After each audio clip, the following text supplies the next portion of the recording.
ஓம் சக்தி. ஓம் ஆதிபராசக்தி. என் அன்பு குழந்தையே, எதிர்காலத்தை நீ எப்படி உருவாக்கப் போகிறாய் என்ற பயத்திலேயே இருக்கிறாயா? கவலைப்படாதே. கடந்த காலத்தில் நீ எதையெல்லாம் இழந்தாயோ அது எல்லாம் மீண்டும் நிகழாத அளவிற்கு உன்னுடைய வாழ்க்கையில் மிகப்பெரிய மாற்றத்தை நான் இரவோடு இரவாக நிகழ்த்தப் போகிறேன். நீ சற்றும் எதிர்பாராத சில மாற்றங்கள் நிகழ்ந்து உன்னுடைய கஷ்டங்களில் இருந்து நீ விடுதலை பெறப்போகிறாய் செல்லமே. அதற்கான உதவியை செய்வதற்காகத்தான் உன்னை தேடி வந்திருக்கிறேன். நீ இதுவரை என்ன இழந்தாய் என்று முக்கியமில்லை. நிகழ்காலத்தில் உன்னுடைய செயல்பாடுகள் தான் உன்னுடைய சிறந்த எதிர்காலத்தை உருவாக்கப் போகிறது என்பதை உன்னுடைய மனதில் ஏற்றுக்கொண்டு இப்பொழுதிலிருந்து நல்ல செயல்களை நீ செய்ய துவங்கலாம். கடந்த காலத்தில் நடந்த துயரமான சம்பவங்களை நினைத்து நினைத்து இந்த நிகழ்காலத்தில் புலம்பிக்கொண்டே உன்னுடைய எதிர்காலத்தை வீணாக்கி விடாதே செல்லமே. கடந்த காலத்தில் உனக்கு கிடைத்த அனுபவங்களை கொண்டு நீ இப்பொழுது திறமையாக செயல்பட்டால் வரும் காலம் உனக்கு வசந்த காலமாக இருக்கும். நீ கடும் முயற்சி செய்து கூட ஒரு செயலில் தோற்று போய்விட்டால் நீ வெற்றிக்கு தகுதியற்றவர் என்பது கிடையாது. உனக்கான விஷயம் நடக்கவே நடக்காது என்பதும் கிடையாது. நீ நினைத்ததை வேறு விதமாக முயற்சி செய்து உன்னால் வெற்றியை பெற முடியும் என்பதை யோசித்துப்பார். வெற்றி பெறுவதென்பது மிகவும் எளிதான விஷயம். பிரச்சனை இல்லாத வாழ்க்கையை வாழ்வதும் மிகவும் சுலபமான விஷயம்தான். அதுவும் உன் கைகளில் தான் இருக்கிறது. அதற்கான சிறந்த வழியை தேர்ந்தெடுப்பதில்தான் உன்னுடைய திறமை அடங்கி இருக்கிறது. இதை நீ புரிந்து கொண்டாலே நிச்சயமாக வெற்றி உனக்கு கிடைக்கும். நீ நடந்து செல்லும் பொழுது உன்னுடைய பாதைகளில் சிக்கும் கல்லும் உன்னுடைய வாழ்க்கையில் விடாமல் துரத்தும் சிக்கலும் எப்பொழுதுமே உன்னை உன் வாழ்க்கையில் கஷ்டப்படுத்தி கொண்டிருக்கும். நீயே அதை உதறி தள்ள முடிவீடு.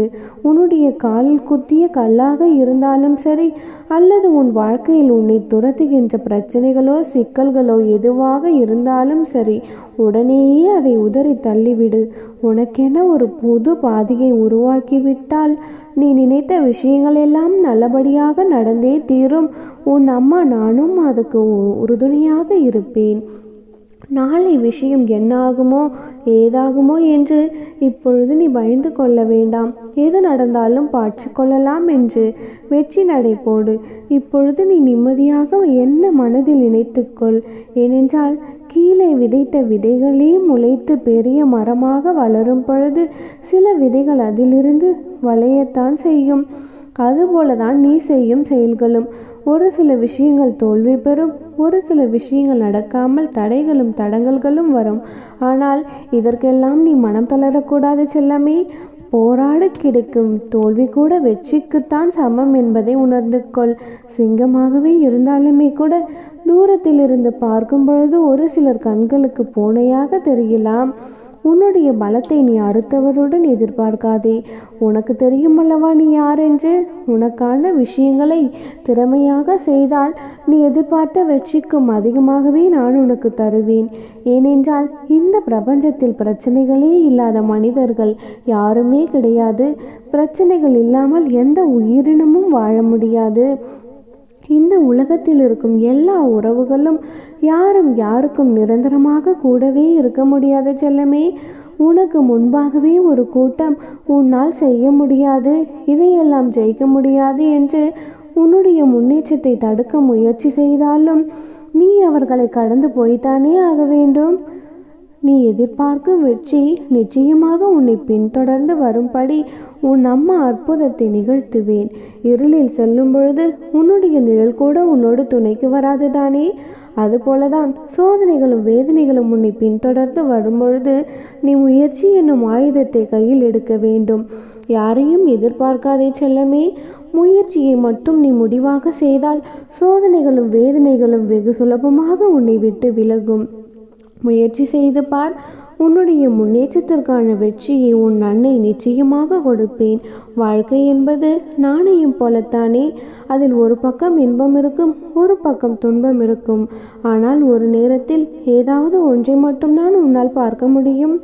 மறுபுறம் அதன் வாய்ப்புக்காக அது காத்து கொண்டிருக்கும். இத்தனை நாட்கள் துன்பத்தை அனுபவித்தனே, இப்பொழுது அதன் மறுபக்க மாற்றமான இன்பத்தை பெறப்போகிறாய். தோல்வியடைந்து கஷ்டப்பட்டு களைத்து நீ வெற்றி பெற்று சந்தோஷத்தில் இருக்கப் போகிறாய்.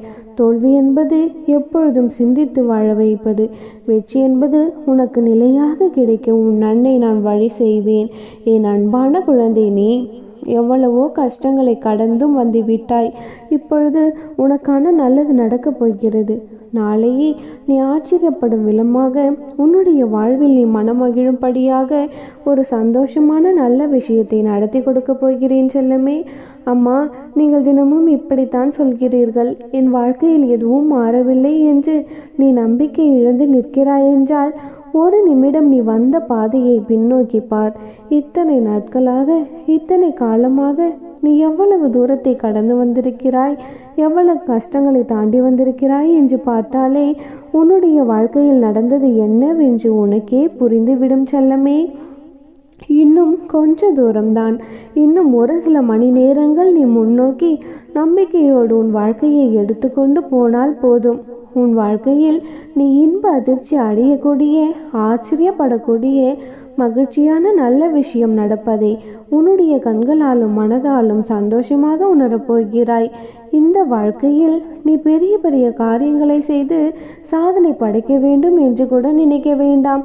சிறிய சிறிய காரியங்களை கூட மனதில் அமைதியோடும் அன்போடும் நிதானத்தோடும் செய்தாலே போதும். மிகப்பெரிய வெற்றி தானாக உன்னை வந்து சேரும் செல்லமே. நடப்பது எல்லாம் உன்னுடைய நன்மைக்கு என்று எப்பொழுது நீ முழுவதுமாக பரிபூர்ணமாக அந்த உண்மையை ஏற்றுக்கொள்கிறாயோ அப்பொழுதே இந்த வாழ்க்கையானது உனக்கு குறையில்லாத வாழ்க்கையாக தெரிய ஆரம்பிக்கும். உண்மை அதுதான் செல்லமே. நம்பிக்கை என்பது ஒரு காந்தகம் போல. நீ நம்பிக்கையோடு இருந்தால் எல்லா நல்ல விஷயங்களும் உன் வாழ்க்கையில் நிச்சயம் வந்து சேரும். உன் வாழ்க்கையில் நடக்கும் நிகழ்வுகளும் நல்லதாகவே இருக்கும். உனக்கான நல்ல நல்ல செய்திகளும் உன் செவிகளில் வந்து சேரும். அதற்காகத்தான் உன்னுடைய வாழ்க்கையில் நல்லது நடக்கும், நல்லது நடக்கப் போகிறது என்று நம்பிக்கையோடு இருக்க சொல்கிறேன். எதுவுமே இல்லை என்று நீ சொல்லும் இந்த ஒற்றை வார்த்தையில் கூட உன்னுடைய ஏமாற்றம்தான் தெரிகிறது. எல்லாம் இருக்கிறது என்று சொல்லும் அளவிற்கு உன் வாழ்க்கையை நான் மாற்றி காட்டுகிறேன் செல்லமே. யாரையும் சுலபமாக குறை சொல்லலாம், பழி சொல்லலாம். ஆனால் அந்த பழியை நீ சுமக்கும் பொழுதுதானே மற்றவரின் வழி என்னவென்று உனக்கு புரியும். அதனால் யாரையும் உன் குடும்பத்தில் இருப்பவர்களோ வெளியில் இருப்பவர்களோ யாராக இருந்தாலும் சரி, குறை சொல்லும் பழக்கம் வேண்டாம் செல்லமே. அதே போலத்தான் கோபமும். அது வலுவான பெரும் காற்றை போன்றது. கொஞ்சம் நேரத்தில் அந்த காற்று அடித்து தனித்து போய்விடும். ஆனால் அந்த காற்று அடிக்கும் பொழுது அதனால் பல மரங்களின் கிளைகளை முறித்துவிட்டு தானே அமைதியாகும். அதேபோல் நீ பட்ட கோபத்தால் எந்த பயனும் இருக்காது. ஆனால் கெட்ட விஷயம் ஏதாவது நடந்திருக்கும். அதனால் எது நடந்தாலும் மறந்து மன்னிக்கப்பார். அன்பில்லாத இடங்களில் சிறிய குறைகள் கூட பெரியதாகத்தான் தெரியும். ஆனால் உண்மையான அன்பு இருக்கும் இடத்தில் நீ எல்லோரையும் எல்லாவற்றையும் சுலபமாக மன்னிக்க கற்றுக்கொள்வாய் செல்லமே. கீழே தவறி விழும் விதைகளே முறைத்து பெரிய மரமாக வளரும் பொழுது தடுமாறி கொண்டிருக்கும் உன்னுடைய வாழ்க்கையை மட்டும் நான் சிறந்ததாக மாற்றாமல் விட்டுவிடுவேனா என்ன? நிச்சயம் நல்லதாக மாற்றுவேன். எப்பொழுதும் உனக்கு துணையாக உன் அன்னை. நீ செல்லும் இடமெல்லாம் உனக்கு துணையாக வருவேன். அம்மன் அருளால் இந்த நாள் அழகிய நாளாக நிறைவடையட்டும். ஓம் சக்தி. ஓம் ஆதிபராசக்தி. ஓம் சக்தி. ஓம் ஆதிபராசக்தி. ஓம் சக்தி. ஓம் ஆதிபராசக்தி. என் அன்பு குழந்தையே, நீ எதை நினைத்தும் கவலைப்படாதே. எப்பொழுதும் உன்னுடைய பிரச்சனைகளிலேயே உழன்று கொண்டு அதையே நினைத்து கொண்டு உன்னுடைய நிம்மதியை நீ இழந்து கொண்டிருக்கின்றாய். என் தங்கமே, நீயே உன்னை தாழ்த்தி கொண்டிருக்காதே. உன்னுடைய அருமை உனக்கு இப்பொழுது தெரியாது. அதை நீ புரிந்து கொள்ளும் நாள் நிச்சயமாக சீக்கிரமே அமையும். அப்பொழுது நீ நினைத்த வாழ்க்கை, வேண்டிய வரன், நலன் இவை அனைத்தும் உனக்கு சுகமாகவே அமையும். என் தங்கமே, இது என்னுடைய வாக்கு. நீ எலி சாதாரணமாக இருக்கும் பொழுது மரத்தால் ஆன பொருட்களை ஓட்டை போட்டு நாசம் செய்துவிடும். அதே எலி அதற்கென வைக்கப்பட்டிருக்கும் மரப்பொறியில் சிக்கிக்கொண்டால் எப்படி தப்பிக்கலாம் என்ற பயத்தில் அங்கும் இங்கும் அழியுமே தவிர மற்ற மரப்பொருட்களை ஓட்டை போட்டது போல இந்த மரப்பொறியையும் ஓட்டை போட்டு வெளியில் சென்று விடலாம் என்று யோசிக்கவே அது யோசிக்காது. ஆம் கண்மணி, இப்படி அது யோசித்து கொண்டிருந்தால் அதிகபட்சமாக 5 நிமிடத்தில் பொறியையே ஓட்டை போட்டு வெளியேறிவிடும். ஆனால் மரப்பொறியில் சிக்கிய எலியை நீ 5 நாட்கள் அப்படியே வைத்து கொண்டே இருந்தாலுமே கூட அது தன்னால் வெளியே வர முடியாது. ஏதோ ஒரு பொறியில் அடைத்து வைத்து விட்டது போலத்தான் அங்கும் இங்கும் அலைபாய்ந்து கொண்டிருக்கும். நம்மை யாருமே காப்பாற்ற மாட்டார்களா என்று ஏக்கத்தோடு பார்த்து கொண்டிருக்கும். அதற்கே உயிர் பிழைக்க வழி தெரிந்தாலுமே கூட அந்த பதட்டத்தில் அதனது மூளை வேலை செய்யாது. மனிதனும் பல நேரத்தில் இப்படித்தான் இருக்கின்றான்.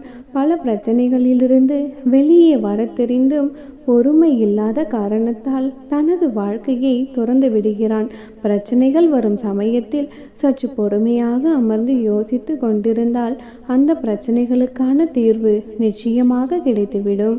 என்னையே துணையாக கொண்டு என் மீது முழுமையான நம்பிக்கையாக இருப்பவர்களுக்கு நியாயத்தை நான் நிச்சயமாக செய்வேன்.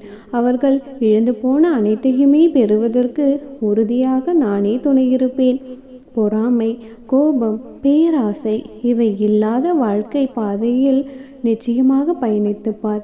நீ வாழும் வாழ்க்கைக்கு அழகான அர்த்தம் புரிந்துவிடும். என் கண்ணுக்குள் உன்னை நானே வைத்திருக்கின்றேன். பிறகு நீ ஏன் கலங்குகிறாய்? எப்படிப்பட்ட பாதுகாப்பில் நீ இருக்கிறாய் என்று நீ நினைத்து சந்தோஷப்படு. என் தங்கமே, நான் உன்னிடம் கேட்கும் தட்சணை நம்பிக்கையும் பொறுமையும் மட்டும்தான். இந்த இரண்டும் யாரிடம் இருக்கிறதோ அவர்களுக்கு என்னுடைய அருள் நிச்சயமாக உண்டு. இனி நீ மகிழ்ச்சியின் பாதையில் செல்ல இருக்கின்றாய். சகல விதமான நன்மைகளும் உன்னை நிச்சயமாக வந்து சேரும். என் தங்கமே, எதை நினைத்தும் கவலைப்படாதே. எப்பொழுதும் உனக்கு துணையாக நீ செல்லும் இடமெல்லாம் நானே உனக்கு நிழலாக வந்து கொண்டிருக்கிறேன். என்னையே நினைத்து கொண்டிருக்கும் உனக்கு நீ வேண்டிய வரத்தை நிச்சயமாக உன் கைகளில் கொடுத்து மன நிறைவோடு சந்தோஷமாக சீரும் சிறப்புமாக வாழ வைக்க வேண்டியது என்னுடைய பொறுப்பு. அம்மனருளால் இந்த நாள் அழகிய நாளாக நிறைவடையட்டும். ஓம் சக்தி. ஓம் ஆதிபராசக்தி.